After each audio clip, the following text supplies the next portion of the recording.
Top-to'g'ri liniya. Kiltotirganda ham qiynalmaydi. Ne saylab o'tirmaysiz-da. Bu koriq, bu kelgan ketgan koriq ne bo'lmaydi. Tavsiya etamiz, qo'ysalar zo'r.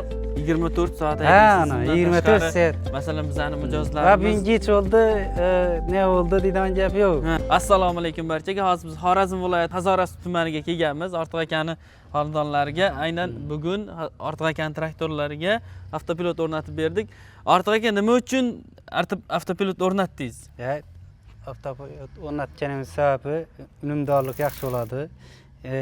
Tekis chiqadi yo'l. Tekis ekiladi-da paxta. Avval qanaqa bo'lardi? Avval mana bundoq egri ketadi. Hozir endi bunda Egri bugri bo'lganda nima minuslari bor sizga? Bizlarga minus tarafi kiltovator urganda xalaqit beradi.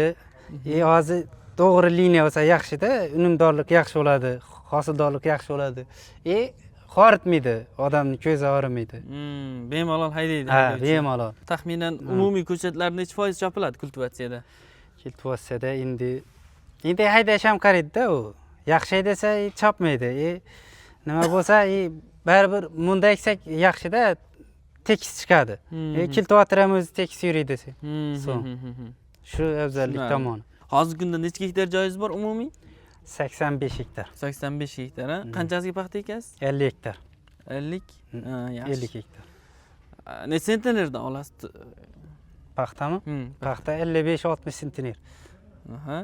Endi bu avtopilotni o'rnatgandan keyin kutuvingiz qanaqa? Xudo xolasa 80-90 100 sentnergacha. Xudo xolasa zo'r. Xudo xolasa. Yaxshi. Avtopilotsiz ekkaningizda har safar jo'yani liniyani tekislashda qanaqa muammolarga uchraysiz? Qancha vaqt ketardi? Asabiyliklar o'sha haqida bitta gapirib bering. Bu o'ta qiyin narsa.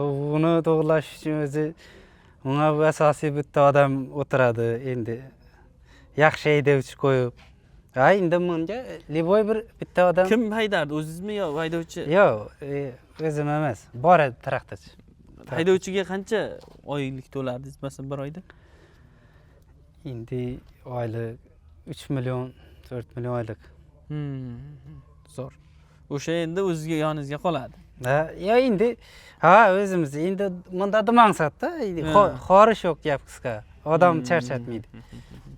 Zo'r. Bunda kecha ham, kunduz ham haydab ketaverasiz. 24 soat haydaysiz. 24 soat. Masalan, bizning mijozlarimiz bugun kech oldi, ne oldi degan gap yo'q. Endi kun bor. Masalan, hozirgi kunda bizning ayni damda mijozlarimiz o'zini yerini 2-3 kunda tugatib qolganlar yerdan ham kuniga 10, 15, 20 millionlab traktorda o'zini ekib berishini o'zidan pul topyapti-da, masalan, o'zini hosilidan tashqari. To'g'ri. Avtopilotni qancha bo'ldi eshitganingizga o'z sizniki? 2 yil qo'yib boshladilar bizlarda. Yonboshda endi 1 yil o'tib o'rnatdingiz. Boshqalarda ko'rdingiz? Natijasini? Natijasini ko'rdik. Top-to'g'ri liniya. Kiltovator urganda ham qiynalmaydi. Ne saylab o'tirmaysiz-da. Bu koriq, bu kelgan ketgan koriq ne bo'lmaydi. Ketaveradi. Zo'r. Endi qarang. Boshqa anaqalarga ham tavsiya qilasiz? Bo'ldi, shundan. Boshqa fermerlar masalan hamma ham eshityapti, lekin bir xil hali o'rnatgani yo'q, o'shalarga nima degan fikr biladi? Tavsiya etamiz, qo'ysalar zo'r. Ishlari yaxshi bo'ladi-da. Unumdorlik hammasi shunda. Mayli aka. Bu yoqda yangi anaqa kultivatorlarni ham ekib qo'yibsiz-a? Selka. Mana shunda ekamiz, xudo xolasa. Bu endi qanchaga tushdi? 68 million. Hamma texnologiyalarni yangilab boryapsiz, shunga yarasha hosildorlik ham yaxshi bo'ladi. Yaxshi bo'ladi.